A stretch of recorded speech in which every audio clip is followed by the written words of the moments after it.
Can you thrive in business with balance? I'm Kate Save. The Inspired CEO starts now.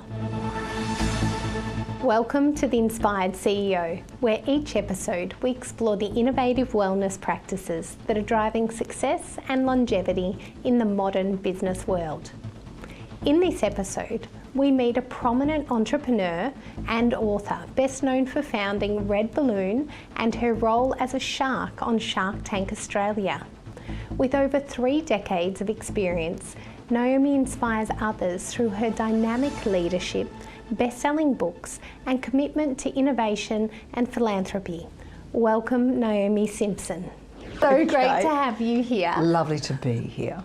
I have followed your journey for many, many years, and I think from the moment that I picked up your first book, Ready to Soar, was that the first book? Yeah.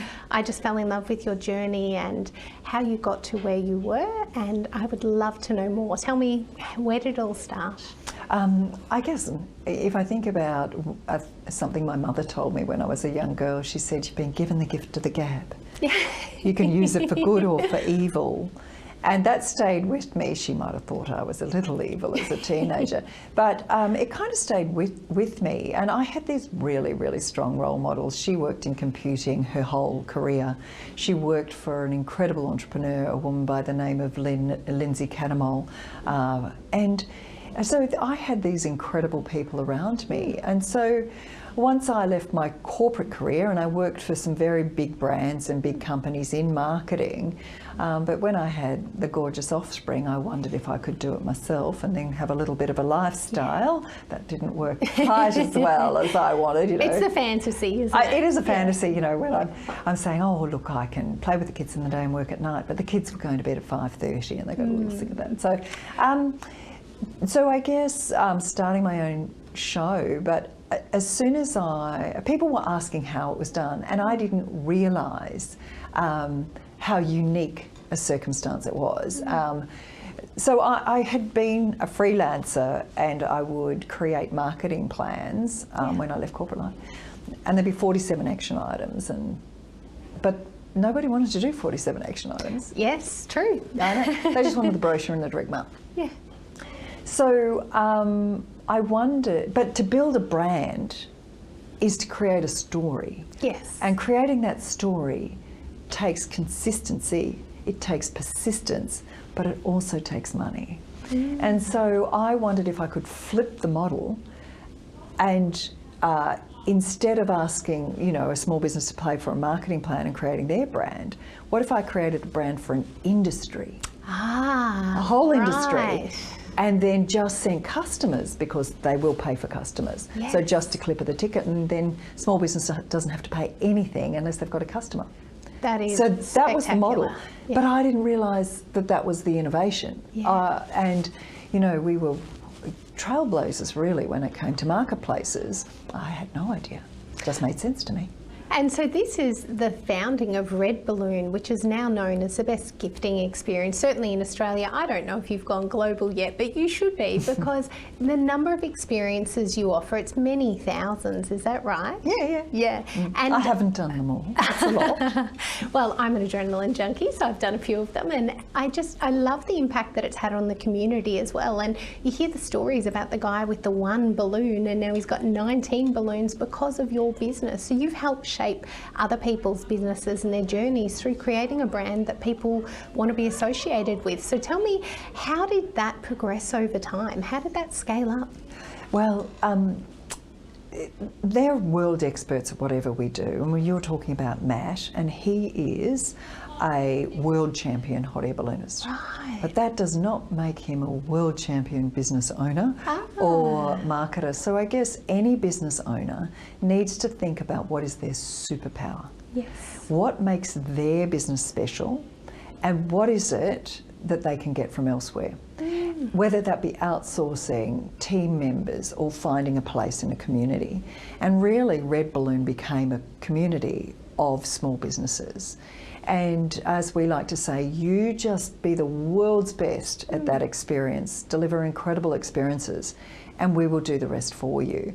And now we even provide to these small businesses our platform. Yeah. So they can book direct using absolute state-of-the-art technology, because it's hard. Yeah. You know, staying at the leading edge is really, really hard. And it costs a fortune, so if that cost can be split amongst businesses, they're why spending not? so much money. And Yeah. again, if it's the, you know, a small kind of hosting fee, but it's just a clip of the ticket. And then they're going, well, if my business goes down, well, that's okay, because I haven't got these fixed costs. So understanding and living in the shoes of small business has been really what has driven the success of our business, because without great experiences and without commercially vibrant community, then we won't have an industry. And that was the real challenges in COVID, was keeping our community financially safe. Yeah, that would have been a huge challenge. And I know RedBalloon's had a few evolutions, and it certainly had its challenges along the way. What was the hardest challenge for you? Well, it's so funny, because everybody thinks that life is linear, and life is not linear. No. Look, we grew massively, but then in 2011, I stepped aside as the CEO and stepped out of the business into a non-executive role, and we put in a CEO from another industry. And that didn't work. That's interesting, because people always think that is the solution, that the problem is you, and then you step out and it doesn't work.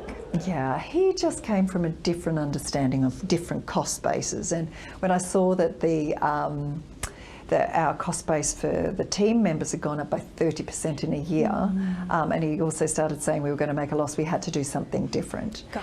And that was an unbelievably challenging time, because I've built this brand, I've built this reputation. I think I was on air with Shark Tank at the time. And it's your baby, it's yours. Well, I try not to think of it as my baby, but it has been a lot of my toil and my contribution, and so it was really, really challenging. But I feel really fortunate, because a friend of mine who I'd known through a business organisation, so we knew each other as business colleagues, came back to Australia.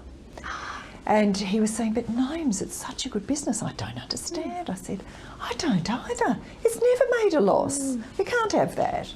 And so David said to me, he goes, I actually think there's a bigger agenda here, because all of the small businesses are facing the same thing. Right. So he said, look, you know, a business turning over 20 or 30 million is not getting growth, so they can't get capital investment.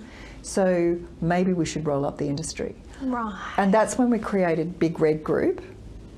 And we said, if we have one platform, we can deploy it to all sorts of different areas, including the small businesses, but also to wholesalers, or like we run the Virgin Australia Experiences website. So, you know, we have many. So we rolled up the Australian industry. We've had a good go at the New Zealand industry, and yes, we're going offshore. I love their adrenaline there. Yes. So Adrenaline is a beautiful brand. So they're all sitting on the one platform now, and that allows us to scale, but also be state of the art. That makes perfect sense. Now, back to you. And so you have a family, and through this journey, through these ups and downs, how did you stay on top of everything? Because that's what mothers are supposed to do. Well, I think I might have given up a few things. My daughter once asked me where the iron was. I said, I'm sure we've got one. Yeah. Just don't know where it is. You know, again, it's kind of the same thing. What value do I really add to my children? And that's about connection, it's about love, it's reading stories, it's about creating the values and them to be able to discover where they belong, how they fit.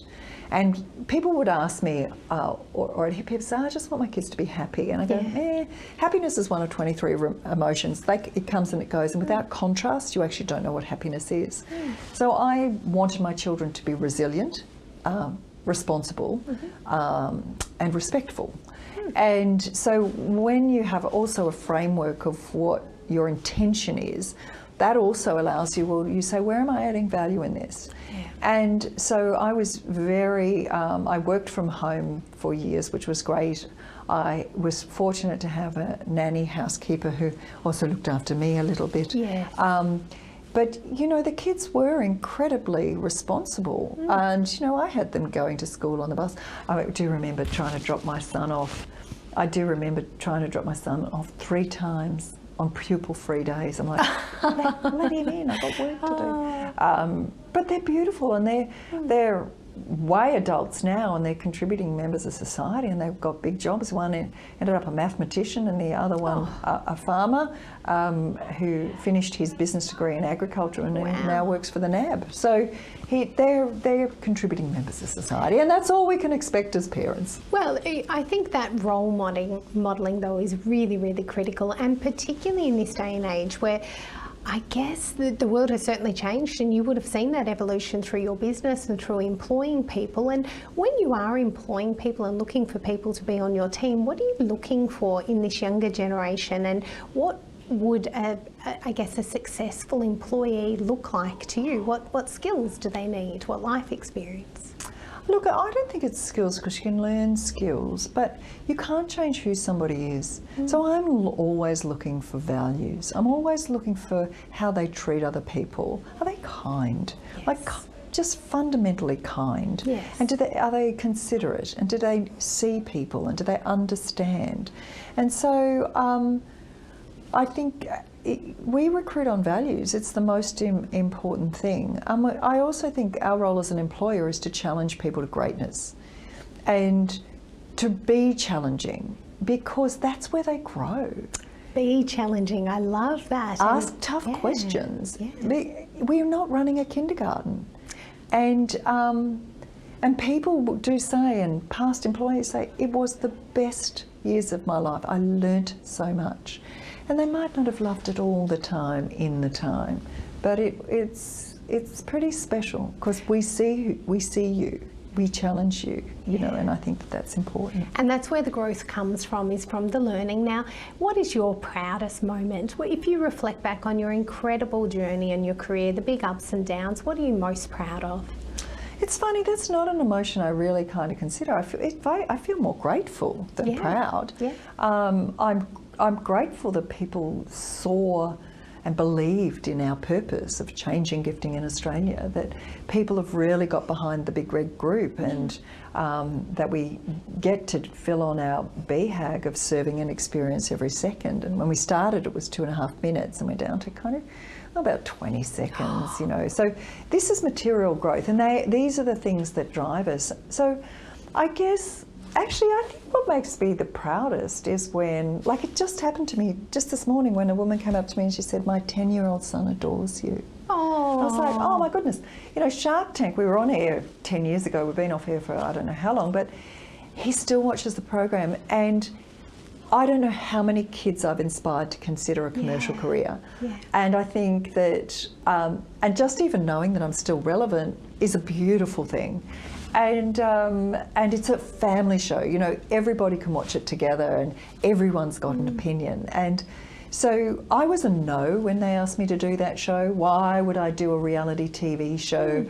Oh, I could make a fool of myself. It's very easy for me to do that. And it was one of my mentors. We were having a coffee, Carol Schwartz, here in Melbourne, and she said, "Tell me about the show." And I said, "Well, you know, we invest in people, we mentor them." And she said, "So you're going to say no? Oh, that's a bit stingy. I didn't think that of you. You could influence 1 million people."